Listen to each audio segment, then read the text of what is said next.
got me hot. Yeah. Got me hot. We're brothers. We're happy and we're singing and we're colored. Give me a high five. Welcome to another edition of Bro Talk Live, the best show in late night for you by us. Bro Talk always on the mark. Main man Jason. Dex, you're getting a fine because I don't know why the hell your phone is going. Why do you even have a ringtone? What are you doing? Thanks for tuning in on a Tuesday night with the crew. Let's kick it over to our main man Dex. What up, bro? It is not mine. That is also not the sound of just somebody's regular phone. Whoever that is, that's a ring camera going off. So direct that to somebody over there, not me. Right. But I do have a question for you guys, though. So I'm putting together Easter baskets for my nieces and nephew and my baby. I'm putting baskets together, right? And one of the things I like to put in there is like a little piece of candy, right? And I was looking at the variety packs, and there's like Twix and Snickers and Reese's and all that stuff. And I said, I want to put a Baby Ruth in them, right? So I went to 3 different stores today, and none of the stores had Baby Ruth. So I'm questioning if that candy still exists. So does the Baby Ruth candy bar still exist? Have you guys seen it in a store? Like, when was the last time you've seen a Baby Ruth candy bar? I think they exist anymore. I think you should ask when's the last time we've looked at the candy in the candy aisle. I don't know many grown adults who do that anymore, but you know. You think grown adults don't eat candy? Didn't say don't eat candy. Didn't say that. Said check the candy aisle for what's in the candy aisle and take a mental inventory of what they see there. I don't think. Well, the next time you guys go to the store, check to see if they have a Baby Ruth and let me know. Okay, thanks. Tyler Guide, what up? Apparently I look haggard and messed up and raggedy. So there's that. According to Jason as he first saw me. First of all, I didn't say any of those things. It said you look like a brother, as you look haggard, raggedy, and those kids are tearing you up, which is all true. I'm here anyway. When was the last time you looked at the candy aisle? To be honest with you, I mean, in Halloween, I grab a big bag of whatever. I don't celebrate the other like holidays with fire candy. I don't know. I feel like I recall seeing them. I couldn't tell you that. You don't celebrate Valentine's Day? With candy? No. Okay. Like not like that type of candy. You get that little nasty candy in the heart. Okay, that's true. The sorted variety pack. Eric, when's the last time you looked at the candy dish? Welcome to the show. Well, I know Baby Ruth still exists, but I mean, have you had one? Well, I Googled it, and this says as of 2023, like they're still in production, but like it's 2025, and like where are they? What's the difference between a Baby Ruth bar and a Snickers? Snickers has peanut butter in it. Oh, you are so wrong. Snickers do not have peanut butter in it. Right. You are so wrong, Dex. You are lost. Snickers doesn't have peanut butter in it? No. I think the difference is it's caramel, and it's caramel in it. Yes. Sorry, what did you say, Ty? I think the difference is the ratio. Like the Babe Ruths have like more hunks of custard peanut in it. No, Babe Ruths also they don't have caramel in it. Baby Ruths definitely have caramel in it. Caramel. It's not caramel. It's caramel. It does not have that in there. Look it up and you'll let me know. You look at what's in the Snickers bar. Well, I'll be doing a bunch of reading because I do all the work for the show, so you have time to look it up for me. Oh, it does say caramel's in there. Yeah, well, shocking. Jason's right. Should I play the sounder? Breaking these? Should I embarrass you? Of course it has freaking caramel in it. It's the whole point of the Baby Ruth bar. All right. Thanks for tuning in to the show tonight, guys. Don't forget to hit us up in the comments at Bro Talk Live on your favorite social media platforms as well. And let us know what you think of each of these topics. We'll get your comments on the show. Let's start with politics.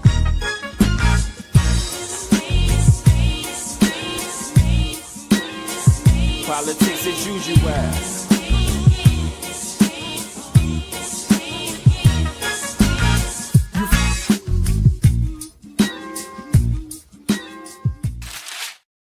All right, what's your update? Just if you guys were wondering, while Snickers and Baby Ruth's bars share similar ingredients such as peanuts, caramel, and milk chocolate, they differ in their nugget type, chocolate and peanut size, leading to distinct taste and textures. You heard it first on Bro Talk Live. So one has chocolate nougat and one has peanut butter nougat. It just is No. their nougat type. It doesn't give specifics about it. I like I said before, I think they're almost exactly the same thing with different ratios to make it taste different. Like Well, that's one what I has just read, more and peanuts. that's what it said. So we got that. Okay. We got it from me. You didn't have to read it. I told you that already. All right. You want me to so leave? we got a major international story. I don't like the vibe of tonight. It's a little combative. It's you, Jason. As soon as you started off that Me? way, you just snowballs. Yeah. You guys are all tired. That's what this is. So we got a major international story tonight that's shaking up everything from your 401k to your grocery bill. It's bold, it's brash, and it's putting global markets on notice. President Trump has officially slapped a massive 104% tariff on Chinese imports. 104% after Beijing missed a hard deadline set by Trump to back off of his own trade retaliation. If you guys don't know, China decided to put a 34% tariff on the United States in response to the United States' 54% tariff on China. And while the administration says that it's about strength and fairness, Wall Street just posted its worst 4-day slide in nearly a decade. $5.8 trillion have vanished from the economy. So what does that mean for you? Let's break it all down. As I said, 104% tariff on all Chinese goods starting tonight after China refused to withdraw its counter tariffs by Tuesday's deadline. Beijing called the deadline blackmail, and the White House calls it, quote unquote, negotiation. And Americans, they're bracing for the worst. A new Reuters poll shows that 73% of Americans expect prices to rise. From sneakers to smartphones, canned beans, eating beans, to car parts, companies are already passing these costs to you. And some are already stockpiling groceries while others are freezing hiring. Wall Street reacted sharply. The S&P 500 dropping below the 5,000 mark for the first time in nearly a year and is down nearly 19% from February's high. Meanwhile, some allies are striking back. Canada will impose a 25% retaliatory tariff on U.S. vehicles. The EU is weighing a list of countermeasures targeting everything from nuts to pharmaceuticals. And Trump, well, as you can see here, he's been out golfing, riding around in his little cart with his friends, something that Congresswoman Jasmine Crockett was not at all a fan of. We are going to talk about efficiency and worry about some solar paneled whatevers. Let's talk about the fact that as of March 30th, Trump's golfing has cost us approximately $26 million.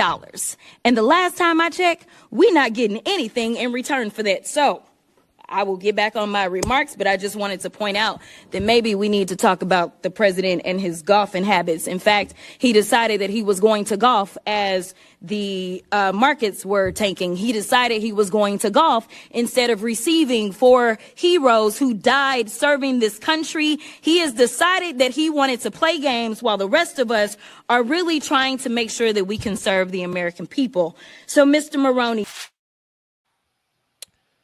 Meanwhile, Trump had this to say to the worldwide panic, posting on Truth Social.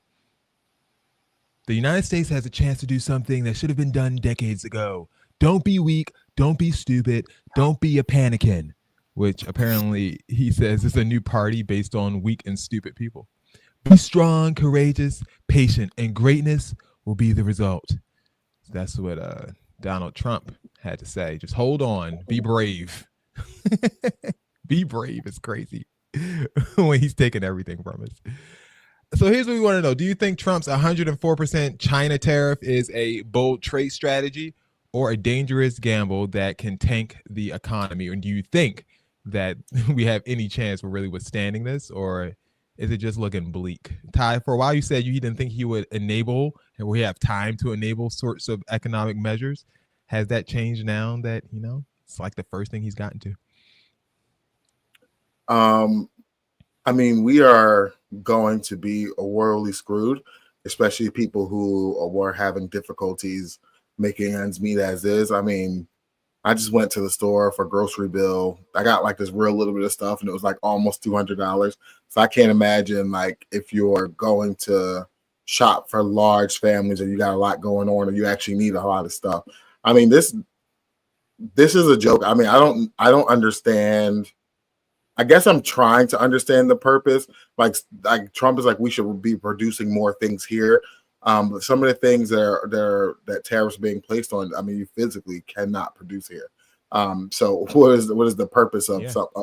I just don't understand like what he in his mind, like everyone else we can see you're screwing us, right? But I'm trying to think like from his mind, what does he think is happening? Well, he thinks that if you buy American, the money stays in America and the American economy gets boosted from buying American. There's literally things that you physically cannot buy, make, or produce in these here United States of America. It just is not going to happen because we absolutely cannot produce them. So what is like iPhones? They were saying an iPhone could cost, if the United States had to make an iPhone, it would cost $3,500 to make the iPhone.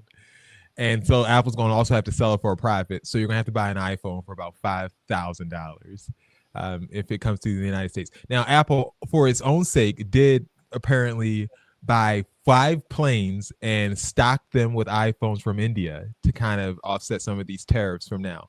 I don't know what that means for future iPhones, but I guess as of now, that's the way that they're going to try to. iPhone's going to have to stop sending those updates that crash your phones to make you buy new ones. That's what they're gonna have to do. Okay. We holding on to our 14s. Like they did the last time. Yeah, we holding on to our 14s and 15s, whatever we got.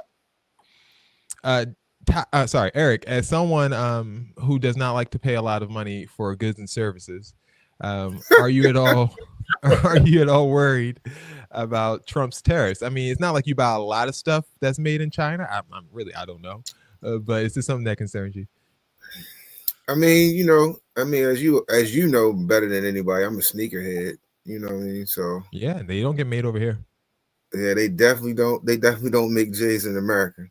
So but just like common things, like people, we were already having problems with computer chips in cars and getting your cars repaired because none of them are made here.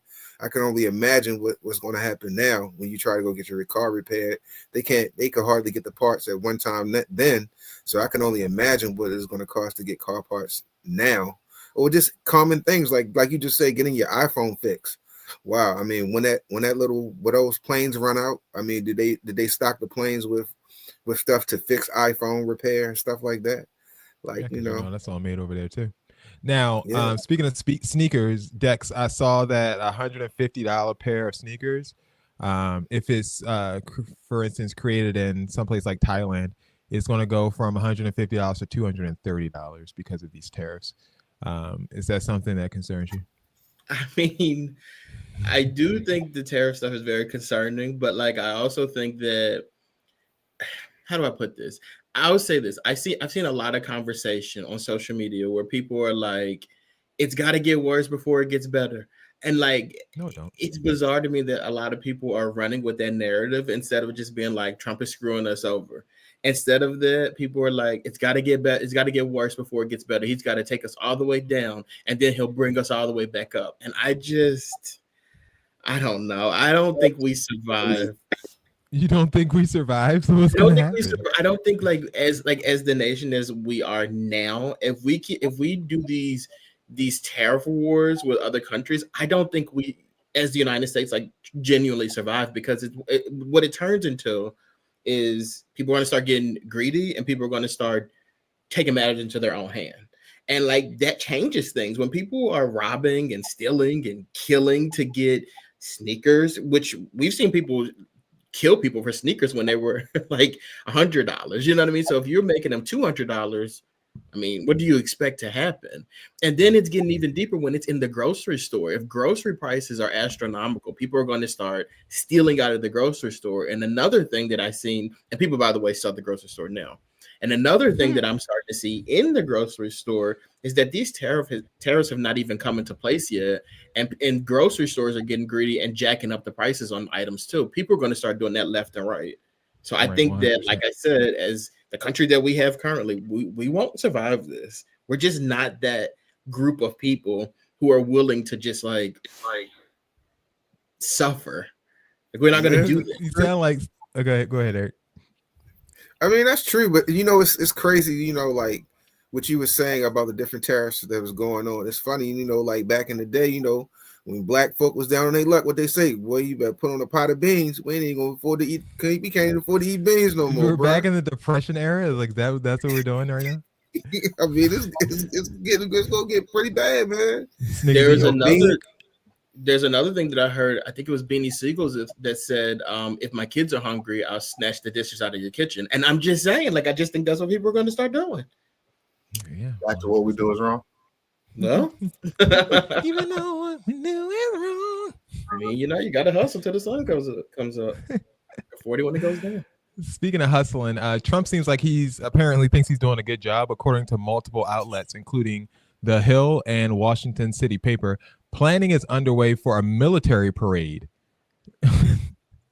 through D.C. this June. The route, Pentagon to the White House. The vibe, Moscow on the Potomac. An Army spokesperson says that they want to mark the 250th anniversary of the Army with pride, which, great, but let's be honest. When the president's birthday falls on the same day and his people are driving the bus on planning, it's definitely going to be less about patriotism and more about Trump. And this isn't new. Trump pushed for a military parade back in 2018 after seeing Bastille Day in France and reportedly saying, we're going to have to try and top it. That effort was scrapped after it ballooned to a $92 million price tag. And even though some of his allies weren't thrilled, like Senator Lindsey Graham, who warned it might be too Soviet, it's now 2025, so who knows? We're doing this again. And while economists warn of a looming recession and federal agencies are facing layoffs under Trump's new budget, he is full speed ahead, reportedly, with this move. D.C. Mayor Muriel Bowser is already waving red flags, financial red flags. She's warning of millions in potential road damage if tanks actually roll like they did in Trump's last salute to me moment on January 4th. And Arlington County leaders, they're concerned as well, especially since families are also reeling from federal job cuts caused by the administration's DOGE initiative. So the real question, military parades like this, they're not exactly a hallmark of healthy democracies. They're usually about showing force and not unity. So the question for you guys, are military parades a celebration of patriotism, or would this be the ultimate slap in the face to Americans by spending $92 million on a parade for Trump? So you lay off all those people in DC and you cause all this chaos. Yeah. Then you have a military parade to celebrate yourself in the military. And you think on your birthday at that makes you a patriot. I think Donald Trump thinks it makes him a patriot. I think Donald Trump is the most delusional human being on the planet. And I think that he genuinely thinks that he's helping. I think he genuinely thinks he's doing a good job. I think he genuinely thinks this is a good idea. And it doesn't matter how many people will tell him it's not a good idea. He thinks it's a good idea, therefore it's going to happen. And those idiots will sit around and spend the $100 million. That's how much that's going to cost to do it. After the import tariffs. After the tariffs. And it's disgusting how ridiculous, how Donald Trump is basically our king. Yeah, it's happening. Don't say that. You don't like that, Eric? Don't say you that. Don't like that? No, please don't say that. So you think it's a slap in the face to Americans if we go ahead with the $100 million in a parade? I think it would be a big mistake. First of all, he definitely have the military out there because they have no choice but to show up. But at this point, I don't know how many people will actually show up on their own if they had a choice. I mean, we're not gonna have jobs, so it's right. We'll have the day off. You got nothing better to do. Nothing better to do. I mean, like people can't afford to get there. I mean, yeah, that's true. Let's have all of DC. Yeah, that's what I'm saying. With the hillbillies going carpool and get there. Dex, do you think that Will be excited as a member of the U.S. Army to participate in Trump's parade? I don't think it's a choice, right? Like, you have a choice. He got a choice. Like, this is your job. Get out there. I hope it's on a Tuesday so we can broadcast live from absolutely Trump's military parade in D.C. Slap in the face, or do you think he's actually, like Ty said, trying to do what he thinks is right? Where's my mask? You done lost the mask. I don't really think it's the. How do I put this? It's I feel like $93 million. all this stuff that we're dealing with, like none of this stuff shocks me. And like these people are saying, and truthfully, I believe that we need to do it. And I know this is going to hurt us, and I know it's not beneficial to the rest of us. But for these people out here that are saying Trump is doing the right thing, we've got to suffer before it gets better. I think he should do this for those kind of people because this is for y'all. I want him to spend that kind of money, and I want them to see it, and I want them to defend it and say, yes, he is still dragging us down the hill, but don't worry, it's going to turn around. Like we always say, like people are trying so hard to make these Trump supporters regret their vote. I think we should stop doing that. I think we should allow Donald Trump to let these people regret their vote, and he should start with this on his birthday. Will they? Because I was watching a clip of a Fox News show, and Jesse Waters was talking about who says that dude needs $50 off a brand new TV. Like he's arguing against all of this. Like they don't care, Dex. They're willing to lie, in fact, to make themselves poor, which is insane. When they were talking about him, when they were talking about him playing golf, they said, the president deserves a day off too. I want them to keep doing it. Like, let's just keep letting him do the most, the absolute most. At some point, it's gonna click to him. It really, it will. It will click to him. I don't know if it will. I'm not convinced that it will. To be honest with you, I think, like, I guess at some point they'll realize that they're significantly more poor than they were before. But I don't know how long it's going to take for them to, we'd have to hurt ourselves, hurt them in the process. It's like we got to be the last ones to suffer. I think the ego is not going to allow them to tell us that, like, hey, I regret this. Hey, their ego's not going to allow them to do that.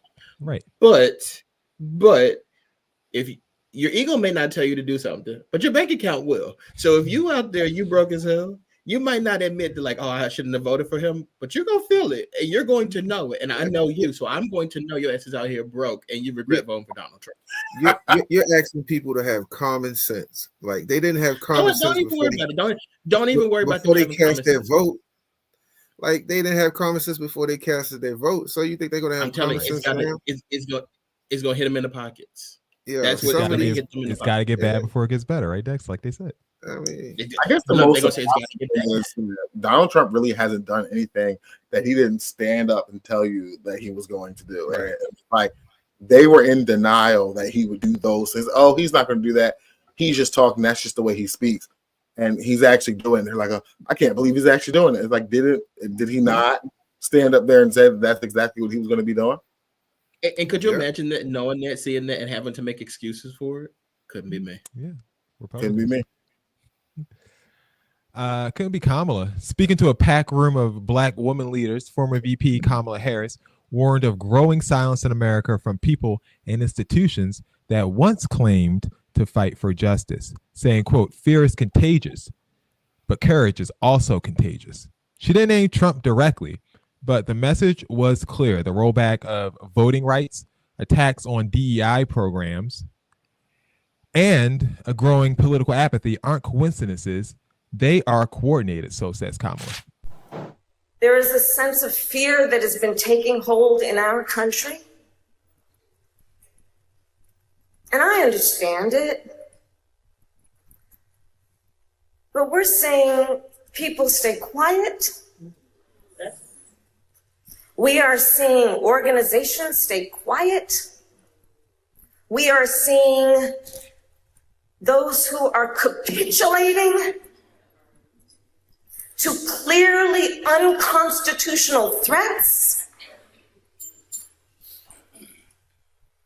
And these are the things that we are witnessing each day in these last few months in our country. And it understandably creates a great sense of fear. Because, there were many things that we knew would happen. Many things. I'm not here, so I told you so.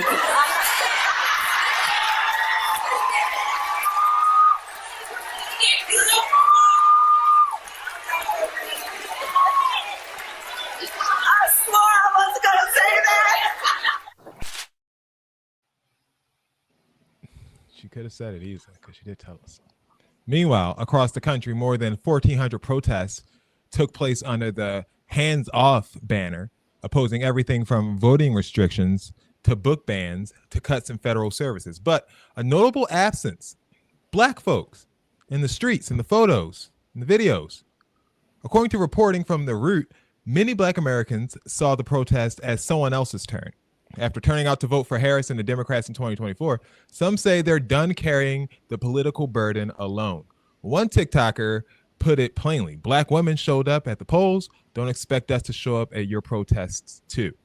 Others noticed that the lack of Black and brown presence actually changed how police responded with no visible aggression. Still, not everyone agreed. Some activists said sitting out sends the wrong message, that silence, even as a protest, could signal acceptance. One viral comment reading, "The only people who can liberate Black people is ourselves. Get up." Well, not everyone at the protest was there to criticize Trump. Some wanted to shut it down, like this woman who stormed an event and got a consequence. Gone wrong.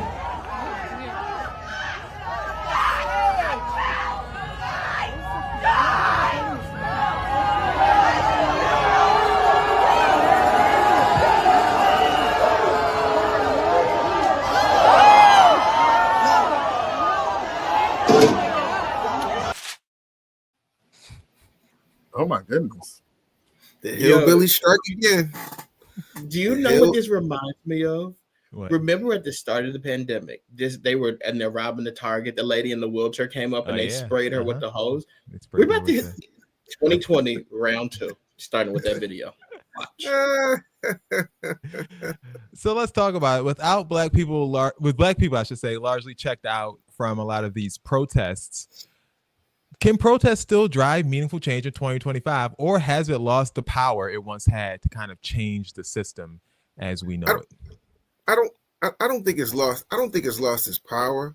I think, like what Ty's been saying for the last 3 or 4 shows, like, we want a new voice. I think we just want new voices. Like, I don't think Black people have checked out. We just want somebody different. Like, Kamala's tired, bro. Now she's more animated and she wants to speak out and be more into folks. Like, she had her chance, man. We do. I think we just Black folk want somebody new.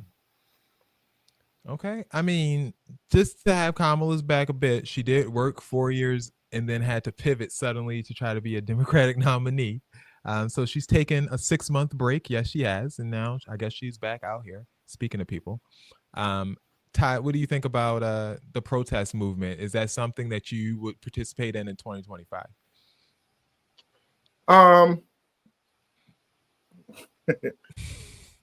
When I be like hitting the streets. Yeah, like how bad would things have to get before I hit the streets? Yeah, I don't know. I guess I would show up. Because 4 years ago, you hit the streets, right? You protested. Did I?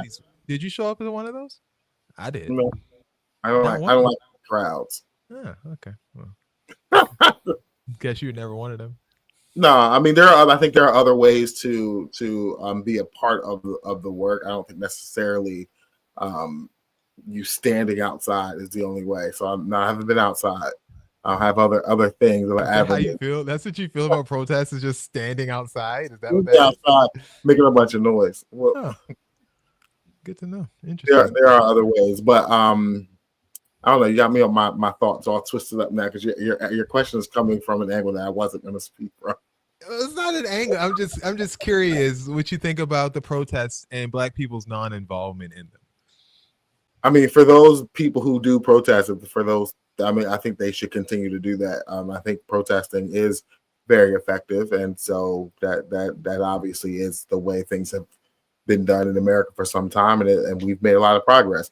And when you have a leadership that's trying to undo that progress, I do find it not worth our. I don't think it's worth our time for us to like. We're going to sit this one out. I'm not really in that school of philosophy. I think if you have a bunch of foolish people who got together and did something foolish, we can't just say, oh, we'll just let it all burn down, because you can't let your village burn down without burning yourself. I don't really see how that will help us, to be honest with you. Okay. I mean, protests aren't necessarily riots, but they don't always lead to that sort of situation. Oh, not riots. I'm more of an analogy. It wasn't physical. Please don't burn things down. I got you. Do you have any thoughts on the protests that are going on right now and how they look in 2025 compared to 2020? It's weird because I do agree with what Ty said. Like, I don't agree with the whole like, oh, we're not gonna go out there and participate with you this time around. But because did you participate in this one? No, I don't. I honestly didn't even know this was happening. Like, okay. I told you, I don't know anything. I just take care of my baby all day. That's all I know is what my baby's doing. And it's funny though, because previously in my life, I decided when the Trayvon Martin protests happened in Philadelphia that like this isn't something that I would want to be a part of. Like, this isn't really my thing to go out and protest. And like when I see protests, I'm usually like Kamala said, say this is why I don't do that. But something about the way the world is going now, I actually could see myself going out and physically doing a protest. I think I'm like a lot more educated than I was previously. And I do think like my voice and my presence can make a change. And I feel like it's necessary. And truthfully, I think we're getting to a point where our backs are so far up against the wall that like protesting is really the only thing we can do at this point. Until they start bringing out, the pepper spray and the body armor and all that stuff. And one more thing I will say, I don't like that this protest stuff happened over the weekend and then Black people on social media are attempting to shift the narrative to be like, look, we weren't there. It's like, you weren't there. Congratulations, you didn't go. You stuck to your guns. But I don't see the need to announce that you weren't there. That seems counterproductive to me. Okay. Also, Eric Ty did not say that we need new voices. Dexter said that we needed new voices. Oh, my bad. My fault. My fault. I apologize. I'm just playing. I was on a roll. What was that about, Dex? Did you want the credit or something? What is that? Yeah, I want my credit. He wants to be accredited. I give it to him. Really need to grow up, Dex. Maybe that was Dexter. I can't remember. Who cares? Oh, it was. We'll see. We'll see when we run the show back. Is that a threat? Is that a threat? I promise. Okay. That's all we got for politics this week. Let's move to the school.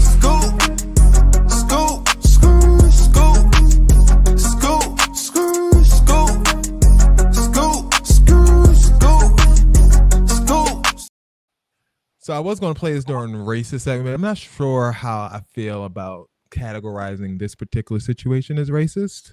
So we're just going to leave it with a scoop.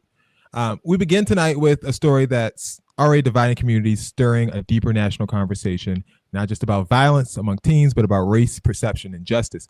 17-year-old Austin Metcalf, a standout football player at Memorial High School in Frisco, Texas, was fatally stabbed last Wednesday during a high school track meet. The suspect, another 17-year-old named Carmelo Anthony with a K, a student from a nearby school in the same district. According to police and witness reports, the confrontation started over something seemingly small, shelter from the rain under a team tent. Austin reportedly told Carmelo to move. A verbal exchange turned physical. One witness says that Carmelo warned him, "Touch me and see what happens," while reaching into his bag. Moments later, after Austin made contact, Carmelo allegedly pulled out a black knife and stabbed him in the chest. The weapon was later found in the bleachers.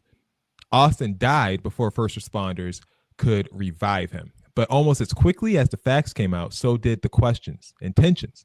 Carmelo Anthony, as you see, is a black young man, I should say. Austin Metcalf was white. And while prosecutors have charged Anthony with first-degree murder, his attorneys are painting a very different picture. In a public statement, Carmelo's team called the stabbing a tragedy, but urged the public not to rush to judgment. They say that Carmelo acted in fear and claimed multiple times to police that he was protecting himself. At the scene, without prompting Carmelo reportedly told officers, "I did it." And then he asked, could this be considered self-defense? The defense plans to challenge the murder charges and possibly push for a bond reduction, which currently sits at $1 million. Meanwhile, Austin's family, of course, is devastated. A crowdfunding site has canceled a fundraiser for Carmelo, which had raised thousands of dollars. However, a separate fundraising account on the Give Send Go platform has raised more than $250,000 of a target of $300,000 and purports to be the official fund to help Anthony. Give Send Go has previously been used by pardoned rioters involved in the January 6th riot and Daniel Penny, the man acquitted of negligent homicide in the death of a homeless man, Jordan Neely, back on a subway train in May of 2023. So on one side, a grieving family is seeking justice, but on the other, a young black teen is claiming that he feared for his safety and is asking for his rights to be respected.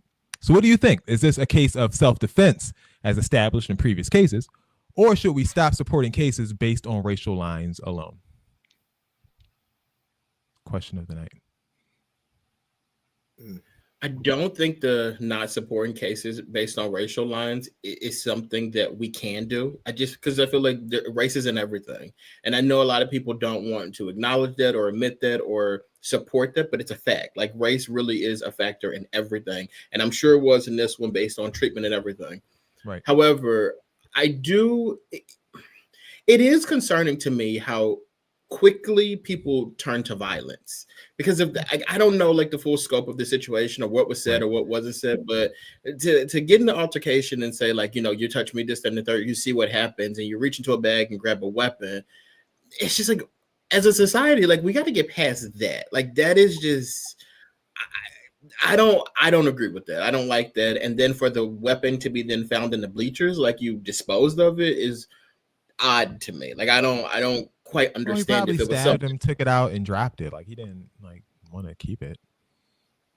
I don't know. Something about that just is a little iffy to me. And if it was, and it doesn't also, this does not seem like self-defense to me either. I'm not saying it was premeditated, but like you told this person you were going to do that. You knew you had the weapon and you committed it. You did it.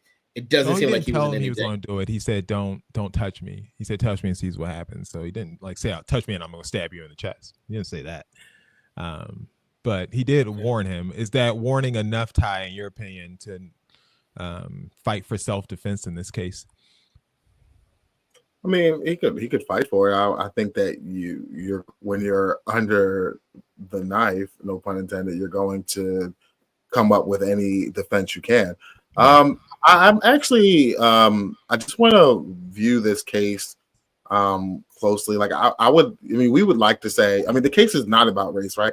Has nothing to do with race, but like we make everything about race because that's just the way our society is. And we're all going to be monitoring the case because as they try not to make race a factor, but it's going to end up becoming a factor because no matter how this turns, people are going to blame it on race.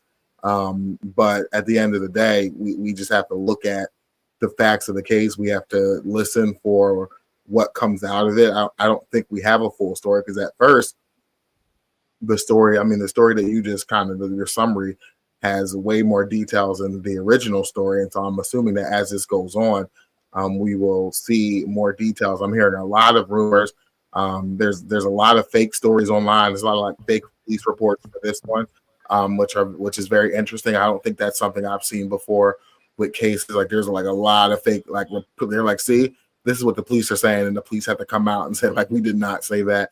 I think I had to check sources for this particular story, probably more than any other story that I've ever kind of tried to keep up with. So at this point, I'm just kind of sitting back and hoping that the facts of the case. At the end of the day, this is a tragedy, no matter how you spin it, right?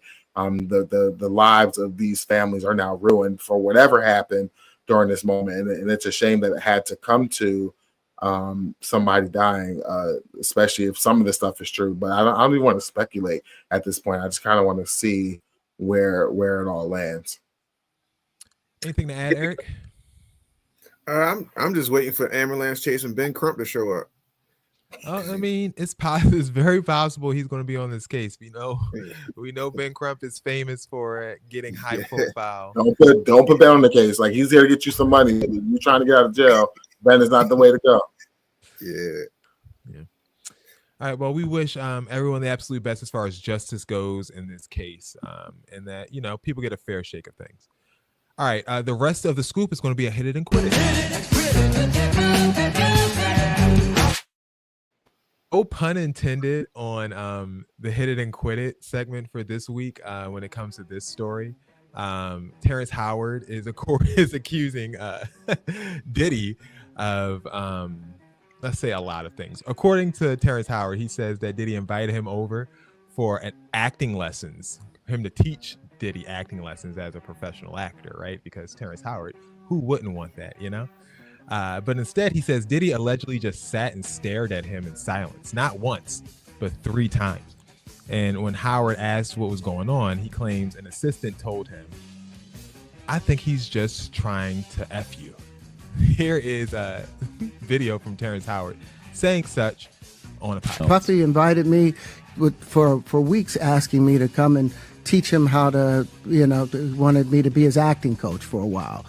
Go there and he's sitting around just looking. I'm like, okay, what's the material you want to work on? He's just looking at me. Then next thing you know, okay, hey, will you help me? I want to hear your music. So I come over there and I play the music. And he's sitting there, just looking at me, like waiting. Okay. So then my assistant was like, he wants to hang out with you next week. And I was like, for what? He's like, I think he's trying to fuck you. That's what my assistant said. I was like, oh, okay. Now I get it. So now no more communication. Now, Terrence says that he walked away and never looked back. But some are asking, what took you so long to come out with this revelation if this is something that happened years ago and that you're such a man to say something about it? So what's your reaction to Terrence's revelation? We all know Terrence Howard is someone, I'm not saying he bloviates, but he's very personality driven, Dex. What do you think about his comments about Diddy? He said that this happened 3 times. Yeah, he went 3 times. So y'all were on dates together. Y'all were on dates. Like he's staring at you 3 times, and then you finally have to ask your assistant, is he method acting? No, Terrence, he wants to stick it in you. That just is. I don't align with the people saying, like, why did he just now come out and say it? It's not like he said Diddy did anything to him. It was just a speculation. So, like, there's really no story to tell. To me, there's no story to tell. But if I go to somebody's house and they're like, oh, I want you to come over to help me cook, clean, do a podcast, whatever. I go over there and they just sitting there staring at me. You don't get a third time. You don't get a third time. I just feel it's such an odd story to tell. Like, I don't know that I would tell that story. I mean, no one looks good in that story. Because why did that keep happening to you? Like, what do you think would happen? Like the second time, like maybe it's a fluke, right? Maybe Diddy was having a stroke. You didn't know what was happening. You went back and he did it again, and then you were considering going back, and someone had to tell you that it's not normal for someone to just stare at you when you're coming to do something. Because if I'm Diddy, hypothetically in this situation, if you come back a third time, I think you want to F me too. Like, we in this together. Like, we're on the same page. Like, I mean, Terrence Howard cold out here in these streets, so he trying to get back on, bro. Ain't nobody checking for Terrence Howard anymore. He's doing a lot of podcasting lately. Yeah, that's what I'm saying. Nobody's checking for Terrence Howard anymore, man. He's trying to get his name back relevant. I mean, he's sitting there with a hoodie on and a fedora. He looking real crazy out here. You don't like that outfit? Yeah, he looking real crazy out here, man. But I say though, I mean, Terrence Howard cold out here, bro. So he had to come up with something. You know what I mean? That's the new thing. That's the new thing. Blame it on Diddy. Yeah. That's that has become a trend. And I'm not saying that Diddy's not guilty of this. I'm sure he is. But I'm just saying, like, right? Hashtag blame it on Diddy. Like, that's right. Wait, the crazy part about it though, we just sat and had this whole conversation, and not one time did we say we don't think this happened. We all believe that it happened. Right. I mean, we're not saying this happened, but it should be a statute of limitations on it. You know what I'm saying? If Diddy was trying to bang you out in 2004, it's 2025, bro. Let it go. You think it was over? You think that's what it was? Yeah, that's what I'm saying. You ain't say nothing back in the day. You know what I'm saying? So don't say nothing now, bro. Yeah, you know what I'm saying? Look like they was having a good time in that picture. He was cool with it then. In that picture. For the podcast listener, but there's a picture of Terrence Howard and Diddy. Is this picture before or after y'all dates? Curious. After. Taught me how to act. Shout out to Terrence This Howard. was in between 1 and 3. 2.5. All right, moving on. Billy McFarland. Yes, Billy, the man behind the fraudulent Fyre Festival that spawned 2 documentaries, 1,000 memes, and a federal prison sentence. He's now insisting that Fyre Festival 2 is locked in for Playa del Carmen, Mexico. Dex, isn't that where you got married? Isn't that wrong? Playa del Carmen? I believe it is, actually. Exactly, right? Here's a twist. The local government is publicly denying any involvement, like in writing, multiple times. And they're not even being subtle about it. One official statement literally says there's no registration, nor planning, no event with that name will be held here. So what does Billy do? He claps back on Instagram with what he calls proof, but what actually looks more like permits for a glorified listening party at a beach club. 250 people max is all that the document says that he's approved for, and only recorded music, not live performances. It runs from midnight to 4 a.m., and that's really all that he has permission that he posted on Instagram. Meanwhile, the guy is out here selling tickets that range from $1,400 to over $1 million, and those tickets have been quietly removed from the official seller's website. So let's get into this, because here's what stands out. The supposed event only approved recorded music. Artist announcements that have been promised have not been followed up on. They've been ghosted. And ticket buyers, they're now locked in with no refunds per the fine print. So is this Billy trying to relaunch a career with a smaller event, or is this just part 2 of what might be the greatest con outside of Donald Trump in American history? That's definitely part 2 of the greatest con outside of okay. Donald Trump. Like, that is what this is. You people, whoever gave him $1, don't dispute those charges. Right. It wasn't me. But whoever gave that man some money this time around, do not dispute those charges. You are stupid. You deserve to have your money taken away from you. And I like to know what Ja Rule has to say about this. Okay. Ja Rule's not involved with this one. Right. He has not been at it. He has ended all contact, apparently, business relationship wise, with Billy McFarland. Eric, is this something that you would sign up for a second time around if you thought it was legit? I wouldn't have signed up the first time for it, so it ain't even gonna be no second time. I wouldn't even sign, I wouldn't even sign up the first time. I don't want to go nowhere and see Ja Rule perform, so they wouldn't have got me the first time, bro. You know what I mean? But and then you reading the fine print, like he having a concert from 12 to 4, 12 at midnight, 12 to 4 a.m. Who's gonna be up with pre-recorded music? So you know what I mean? What y'all doing? Karaoke? It's gonna be like trap karaoke. That's what it's gonna be. Yeah, they don't understand. Like, y'all are the entertainment. Todd, right. Cheese sandwiches. Is that something that you can forgive the first time around and rebook? I mean, to be honest with you, I'm with Eric, right? I wouldn't have been there in the first place. Nothing that you were doing in the first round would have been attractive to me to go out there. So I'm certainly not doing a second time. Like, in that honestly, anybody who falls for that, I mean, they deserve to get their money took. George Bush said, "Fool me once, can't get fooled again." But you know, I feel like can't get fooled again. The first time around, Jason, I feel like me and you would have went. I do. I feel like we would have went to that. Like, we would have been into it. That's fun. We would have been out there starving and stranded and unhappy. That's stupid. Asking Ty for money. Can you please send us some dollars, Ty? We're so hungry. Stuck out there in Playa del Carmen. It's a good place, but it's I was sending my bros to get home. Okay, we appreciate it. All right, that was Hit It and Quit It for the week. Now time for Q&A. I got a question.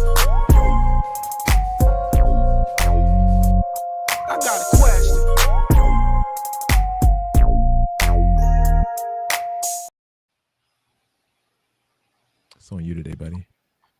I almost knew that, like, when I was looking for my glasses, I was like, this is what happened. Watch, Jason, and it's been weeks, and you have not. I'm like, it's been weeks. Because Bill's been here doing Q&A lately. I was like, you know what? I don't need them because I can't find them. And then, we can give it to Eric. Eric, you want to read the Q&A? Yeah, I can read. I mean, Eric, that start was funny. I cannot see, so this will be an accessibility issue for Ty tonight. Dang. Here we go. So you have to introduce the topic. If you don't know how this works, Eric, I don't think you ever host a Q&A. You have to introduce the topic, that little bottom section there, and then you read the question I'm gonna put up on the screen. Go ahead. Baby's first snub. Very nice. Thanks for that. I learned that, but that's little too. All right, can you see that? Anybody do that? Yeah, I can say it. Okay. It goes, my boss recently invited me and a few coworkers to his baby's christening. Formal invite, catered lunch, the whole nine, but I wasn't invited to the wedding just 6 months ago.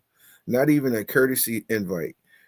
We've worked together for years. I hit every deadline, lead projects, etc. But when it came to his big day, crickets. How suddenly I'm on the list for baby Jesus coming out party, and the invite included a line that said gifts welcome. Like, seriously? I debated it, but I decided to show up, be polite, eat the mini quiches and bounce without bringing a gift. Not because I'm cheap, but because it felt transitional and I low-key disrespectful. If I wasn't important enough for the wedding, why am I good enough to give a gift to a baby I've never met? Anyway, since the party, things at work feel weird. The boss has been colder and I haven't been looped into projects I usually lead. A coworker even hinted that the people noticed I came empty-handed. Was I petty for making a silent protest, or is my boss the one playing games with my status and expectations? Am I wrong for skipping the baby gift? Nope, you are a dummy. No, you a dummy. Yeah, he was dumb, bro. You gotta learn. Come on, man. We all four of us work in this work world, and we've been in it for years. Yeah, you have to play the game. You know what I'm saying? Didn't say you had to go out and spend hundreds of dollars, but you had to come with your hat in hand and show a little respect, bro. Damn. You know what I'm saying? You could have went out and got you a nice little $20 gift card, put it in the card, and had a happy. But you wanted to play the game. Now you want to outs. Don't cry over spilled milk. You should have played the game a little bit better. Huh. I'm not one to give gifts, so I mean, I would definitely be this guy. I'm not really one to bring gifts to events, so I'm definitely showing up empty-handed. Oh, we know. This is a really hard one for me because like I've now learned that I'm actually okay with people being upset with other people for not inviting them to their weddings. I do think if you didn't invite somebody to your wedding, they should be upset with you, and you should be okay with them being upset with you.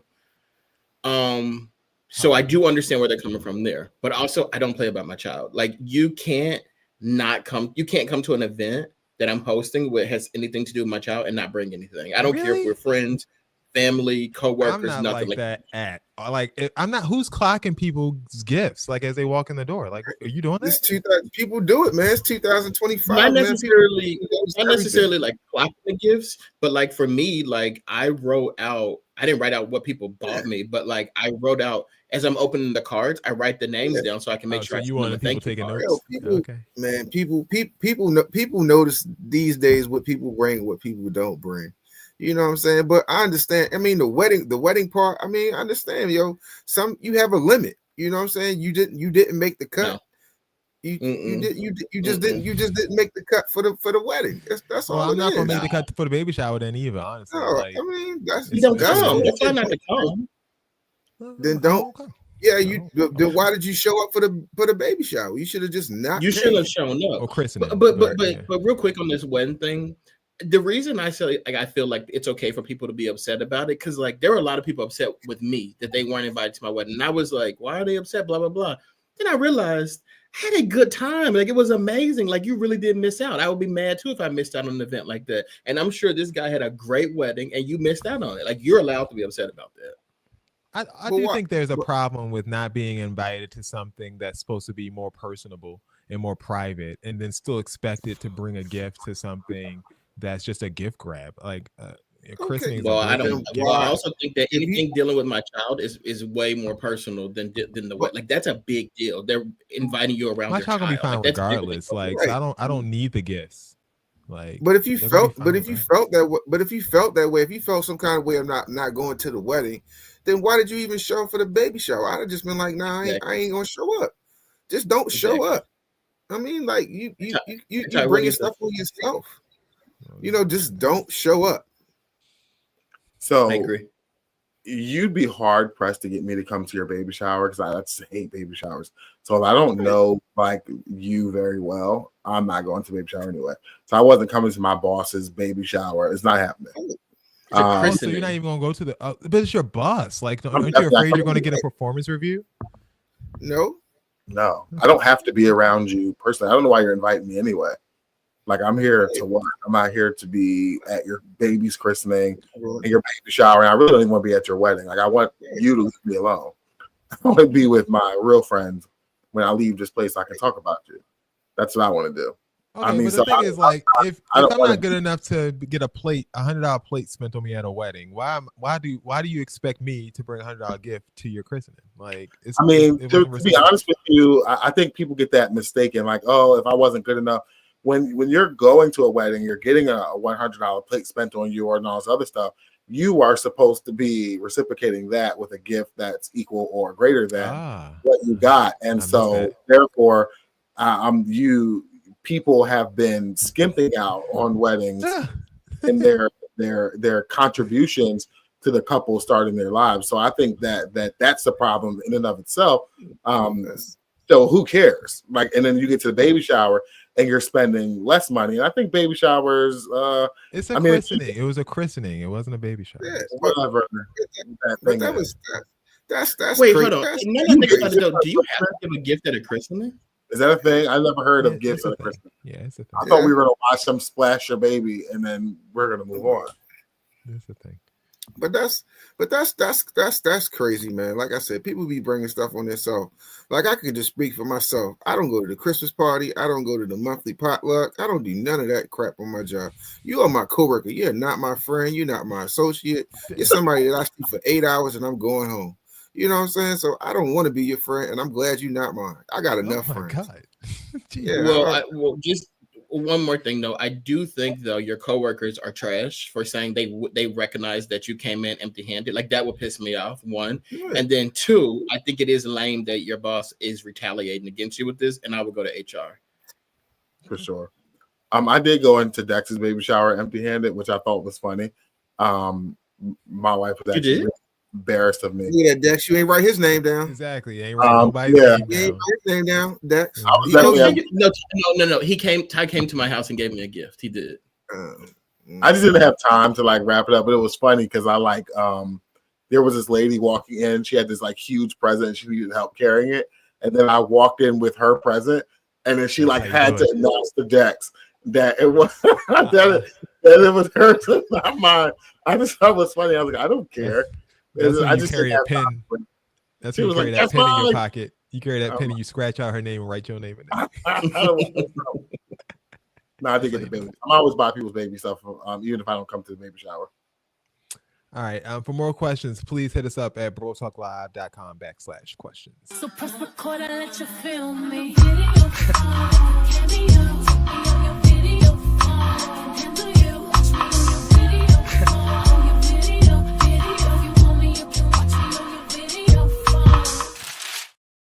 Dex, you look disappointed that I didn't introduce myself.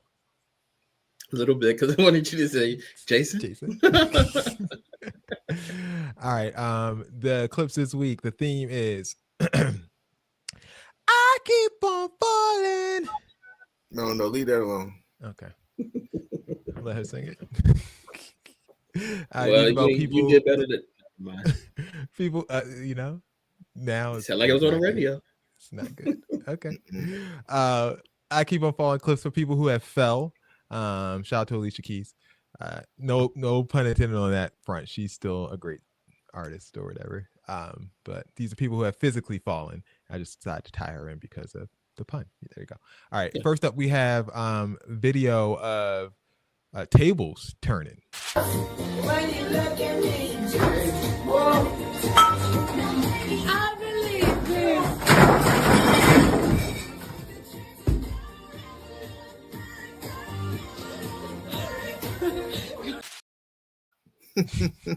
Well, I guess fell in slow motion. It got so quiet, like they died. I mean, I don't know what you expect to happen when you put 3 people on the coffee table, but I think that's what I would expect. So hopefully they were hoping. I wouldn't think that was funny. That would piss me off. if someone broke your table? Yeah, I would be livid. You see that furniture in the apartment? They definitely gonna be pissed off because that's all hand-me-down furniture. All of it. They had the yard table inside the house. Mhm. They had the lawn kit inside the house. The white chair and the white table, the plastic one that you get from Lowe's that's sitting outside in that front. They got that sale sign on it. That's stacked up high, like, you know, 20 chairs high. All right. Next up, we have Get the Bike.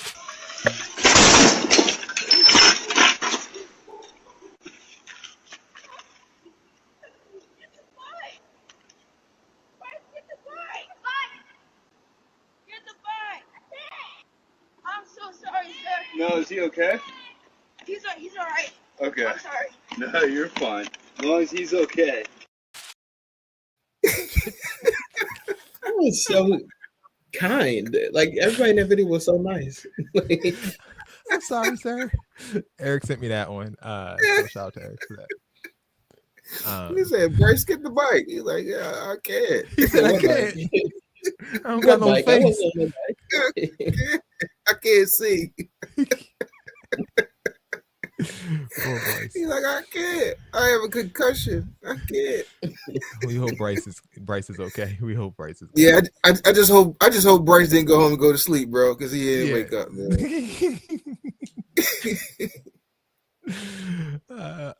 The wheel popped off of that front bike. I never seen no wheel pop off a bike like that. The wheel popped up that boy's head.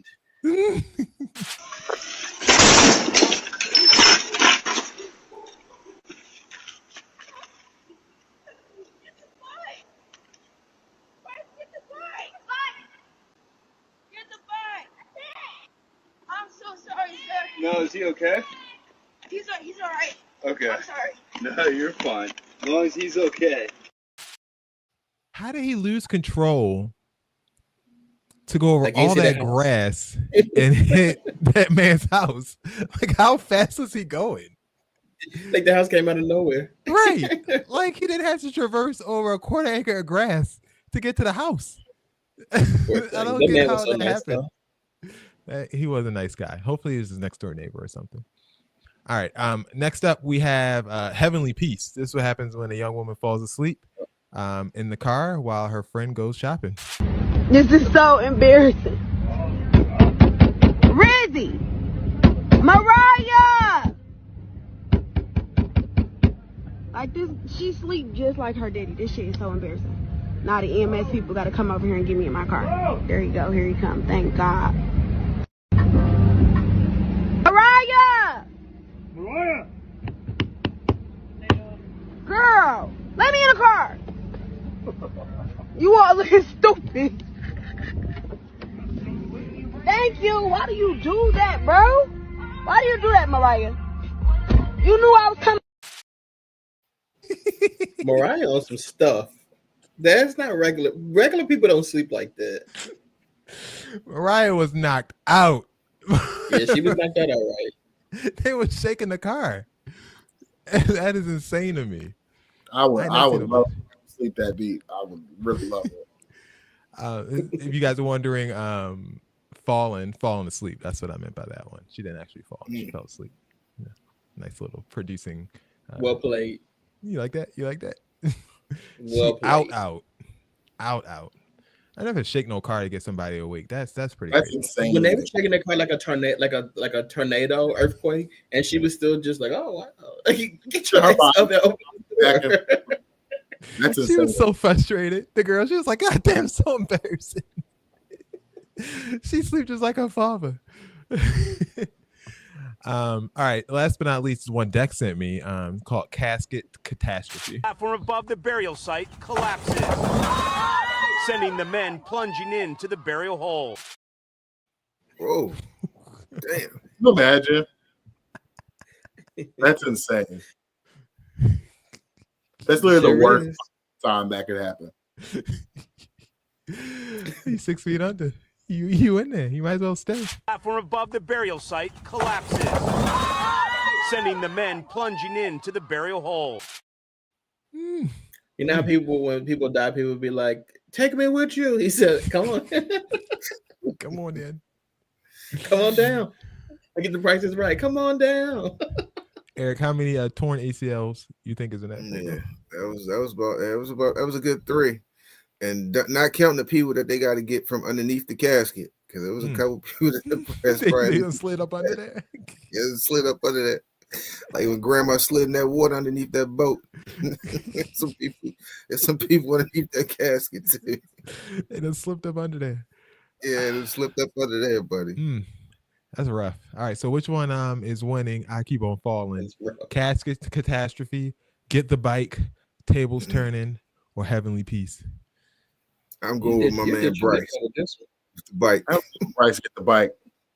Get the bike. All right, 2 votes for get the bike. Dex, you said I did my big one with this one. This is a good one. I think that casket is it for me. The casket. All right.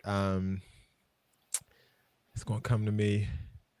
Casket was funny, but get the bike was the one. Dex, I'm sorry. Get the bike was funny, just because. Just because the little brother. I'm sorry, sir. It's okay as long as the little brother is all right. All 4 of these was contenders. A1. All right, there we go. Yes. All right, get the bike. Best category yet. To the Bro Talk Live Awards this December. Stay tuned for more information. All right, Dex, you good? Dexter does it. We good? Oh, yep. All right, here we go. And here we go. Dexter does it, ain't on the man. Trying out the favors, sticking with the plan. Wanna take you on a journey, show you how it's done. Dexter's in the house, let's have some fun.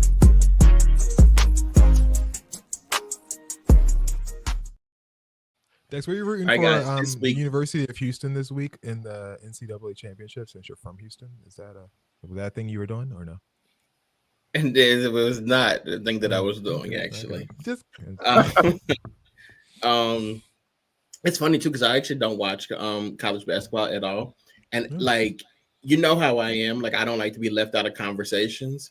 So I saw so many people talking about it on Saturday, so I was like, I gotta watch it. I gotta watch it. You've been talking about this for like as long as I've known you, and I'm always like, okay, that's cool. That's his thing. Now everybody's talking about it, and I swear people don't talk. This many people don't talk about it. I can't be left out. I gotta start watching. Eric will tell you, we be talking about the women more than the men. That's true. Next year, I'm all in. I'm gonna make a bracket and everything. Shout out to the women's. All right, Dex, go ahead. Your segment. All right, Dexter does it, guys. So this is the segment where I give you guys a life hack that I've been using or I'm gonna try out. This one is in the kitchen, right? So do you know how when you're cooking, you turn your stove on and the water starts to bubble up? If you're doing pasta, if you're doing rice, the water starts to bubble up, right? Well, if you put a wooden spoon over the top of the boiler, it will not spill over and burn or like get water on your stove. Right. So like when you're boiling that water and you see that water come up, drop a wooden spoon on top of it and it'll keep it down. That has been, you knew that? Yeah. Y'all didn't know that? Really? Y'all didn't? None of y'all knew that? Yeah, we knew that. I don't think I knew that actually. Y'all don't be cooking. Y'all knew to put a wooden spoon on top of a boiler to keep the water from overflowing. Yeah. How you learn that? Our grandma taught us that, bro. Yes, common sense. How she know that? Because she used to say zinc instead of sink. That's how she knew that. Right. Well, I when I saw it, I was like, "There's no way that's true." And then I did it, and I was like, "Oh." Now make sure that your wooden spoon is clean though, because that steam is hitting that spoon, so it's going to drop off. Yes, so it will come. Yes, that is true. Into your pot. But yeah, I mean, you could honestly just turn down the fire as well if you don't want it to boil. That's literally what I always do. I've never. That's usually what people do. They turn down the fire, but like that's a life hack. That's turning down the fire is not a life hack. That's common sense. Yeah. Okay. Oh, that's what I've always done. I didn't even know. I didn't look for another solution, so I didn't realize one existed. But also turning the stove down is like it really defeats the purpose because it's like I want it at this temperature and like turning it down like messes it up Dex, and I have to keep going back. What temperature, Dex? It's boiling. Like it's boiling. But like when you turn it down, it lowers the temperature. Like when you're doing don't eggs. boil as hard, but it's still boiling, Dex. It's not like but that takes more time. Like when you're doing eggs, like you don't have time to be turning it up or turning it down. You got to keep it at a steady pace and put that wooden spoon over the top of it. You like your eggs boiled hard? That's what you like? Eggs take forever to boil. So like when they're in the boiler, I like them to be done as quick as possible. You just don't know how to cook. Yeah, I'm a chef, boy. Okay. We'll see. Take a picture of your food and send it to us next week. Let's do 7 days of Dex's dinners, and we'll post it on the Bro Talk Live. Well, let's do 2 days. Let's do 2 content. We can do 2 days of Dexter's dinner because y'all know what Chipotle looks like. So by day 3, we at Chipotle. Y'all tried that honey Chipotle chicken? It's absolutely. I was the first person in America to try it. I was in Chipotle. I was. I'm telling you, I was in Chipotle when they rolled it out. They even had a signage on the door. Yeah. I tried it like a month ago in Atlanta. So I had it. Is it worth it? Absolutely. It's not as good as that. Eric, what was that steak that they used to have? The brisket. I know what you're talking about. Yeah, the brisket was good, but they had some steak. Yeah, we had a text string on that. He was like, "Yo, you going back?" I was like, "Yeah, I'll be there. I'm going today." What kind of steak was it? Was it some sort of steak? The asada steak thing, like it had like strips. Yeah, it was good, man. It was good. Chipotle like back of my hand. Fun fact about Chipotle, guys: the very first time that I ever went to Chipotle is when Jason took me. Oh, me too. I'll be putting people on, you know, my whole life. You put me on, and I can't look back. I used to go to Chipotle back when they used to have lines out the door. They don't do that no more. Like